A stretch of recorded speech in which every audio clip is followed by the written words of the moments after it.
آج بھی ہو گر ابراہیم سے ایما پیدا، تو آگ کر سکتی ہے انداز گلستہ پیدا۔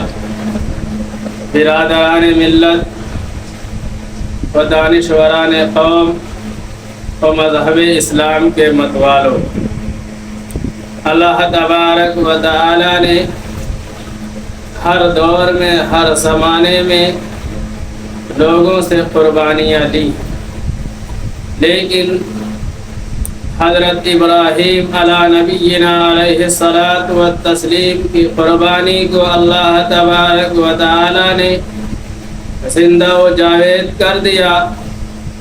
حضرت ابراہیم علی نبینا علیہ الصلاۃ والتسلیم کی قربانیوں کا تذکرہ اللہ تبارک و تعالی نے قرآن مقدس کے اندر فرمایا۔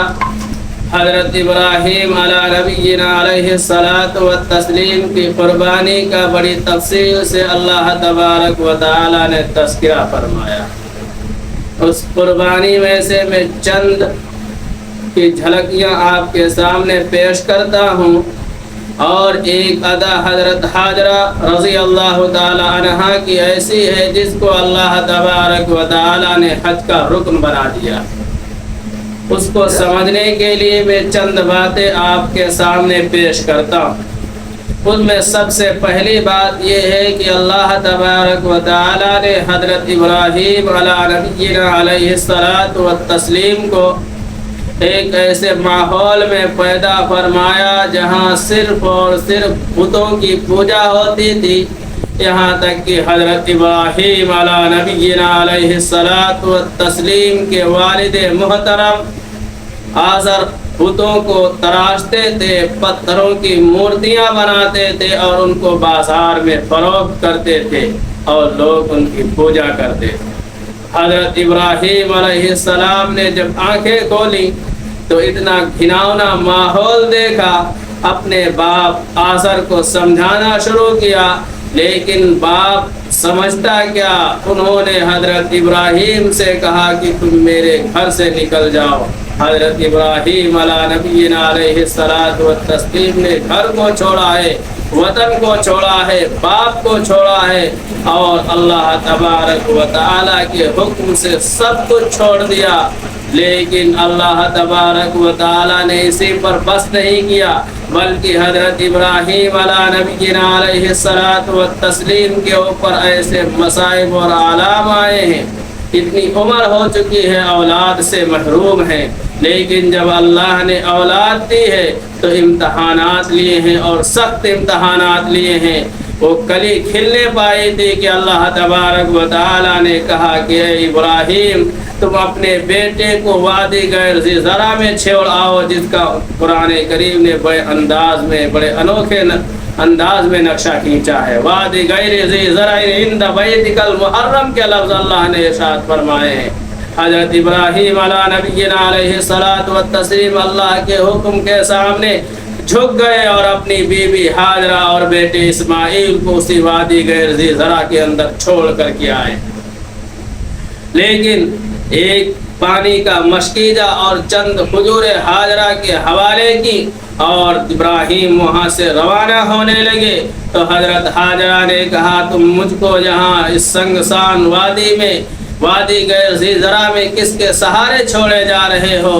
حضرت ابراہیم علیہ السلام سے پھر آگے بڑھ کر کے عرض کیا کہ ذرا میرا خیال نہیں کیا تو اپنے اس بچے کا، اس معصوم لخت جگر کا تو خیال کر لیتے۔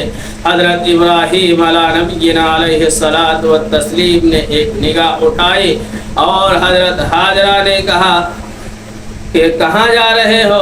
تو انہوں نے کہا کہ اس رب کے حوالے کر رہا ہوں جو رب سب کا رب ہے۔ حضرت حاجرہ نے حضرت ابراہیم کے دامن کو چھوڑ دیا اور رب جلیل کے دامن کو پکڑ لیا۔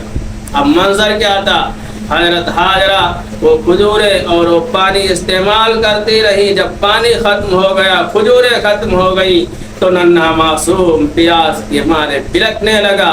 حضرت حاجرہ کبھی اس پہاڑ پر جاتی تھی، کبھی اس پہاڑ پر جاتی تھی، جس کو آج صفا و مروہ کہا جاتا ہے، انہوں نے کئی چکر لگائے۔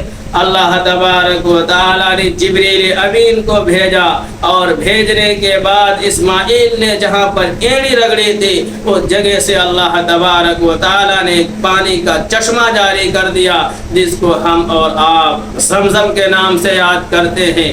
آج کے وقت میں اور کتنے ہزار کتنے لاکھ حجاج کرام پہنچیں گے اور اس پانی سے سیراب ہوں گے، اور کتنے لوگ سیراب ہو چکے ہیں۔ تو کہنا یہ ہے کہ حضرت ابراہیم علی نبینا علیہ الصلاۃ والتسلیم کی قربانی کا صلہ ہے کہ ہم کو اور آپ کو یہ زمزم جیسی نعمت ملی ہے، اور اللہ تبارک و تعالیٰ کو حضرت حاجرہ کی ادا پسند آئی، اس لیے حاجیوں سے کہا کہ تمہارا حج مکمل نہیں ہوگا جب تک تم صفا و مروہ کی صحیح نہ کر لو۔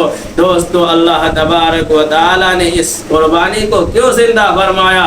زندہ فرمانے کی وجہ یہی ہے کہ حضرت اسماعیل علی نبینا علیہ الصلاۃ والتسلیم نے وہاں پر قربانی دی تھی۔ اس سے اور آگے بڑھی حضرت ابراہیم علی نبینا علیہ الصلاۃ والتسلیم کچھ زمانے کے بعد، کچھ دنوں کے بعد جب وہاں پہنچتے ہیں تو دیکھتے ہیں کہ جس جگہ میں نے اپنے ننھے معصوم کو چھوڑا تھا وہاں ایک قبیلہ آباد ہو چکا ہے، اور جب وہاں پہنچتے ہیں تو اللہ تبارک و تعالیٰ نے اور بڑھ کر کے حکم دیا کہ اے ابراہیم، تم اپنے اس لخت جگر کو میرے راہ میں قربان کر دو۔ حضرت ابراہیم علیہ السلام نے خواب دیکھا تھا، کوئی عام انسان نہیں تھے۔ ہم جیسے انسان ہوتے تو تعویلات کرتے کہ خواب ہی تو ہے، لیکن حضرت ابراہیم کو اللہ نے خواب میں دکھایا کہ ابراہیم، تم اپنے بیٹے پر چھری چلاؤ اور میرے راستے میں قربان کر دو۔ حضرت ابراہیم علی نبینا علیہ الصلاۃ والتسلیم نے اپنے بیٹے اور اپنے لخت جگر کو ساتھ میں لیا اور لے جانے لگے۔ راستے میں شیطان نے ورگلایا، انہوں نے پہلے مرتبہ کنکری ماری، دوسری مرتبہ کنکری ماری، تیسری مرتبہ کنکری ماری، اور پھر اس میدان میں پہنچے حضرت اسماعیل کو لٹایا اور چھری چلانے شروع کر دی۔ اللہ تبارک و تعالی نے حضرت ابراہیم کو اس امتحان میں کامیاب فرمایا، اور اللہ تبارک و تعالی نے ارشاد فرمایا قد صدقت الرؤیا ان كذلك نجزي المحسنین۔ اے ابراہیم، تو نے اپنے خواب کو سچ کر دکھایا۔ دیکھ، حضرت ابراہیم نے مڑ کر کے دیکھا کہ اللہ نے ایک جنت سے دمبا بھیجا۔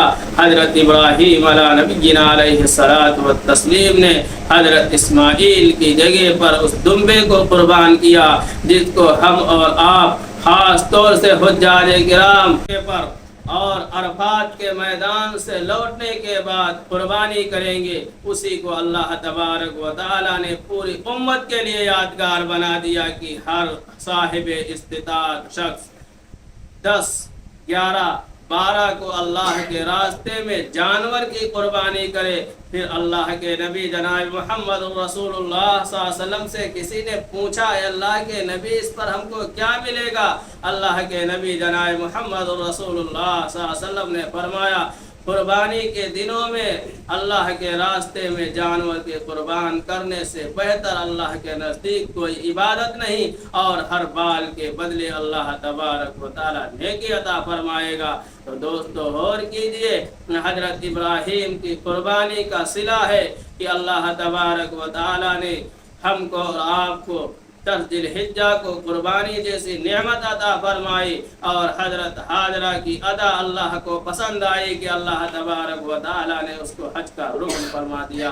تو کہنے کا مقصد یہ ہے کہ ہم اور آپ اللہ کے بندے ہیں، اور اللہ تبارک و تعالیٰ کی بندگی ہی میں ہماری اور آپ کی نجات ہے، اور خاص طور سے قربانیوں کے بعد اللہ تبارک و تعالیٰ کچھ دیتا ہے۔ حضرت ابراہیم نے قربانی دی تھی، اس قربانی کا صلہ یہ ہے کہ ہم اور آپ خوشی مناتے ہیں۔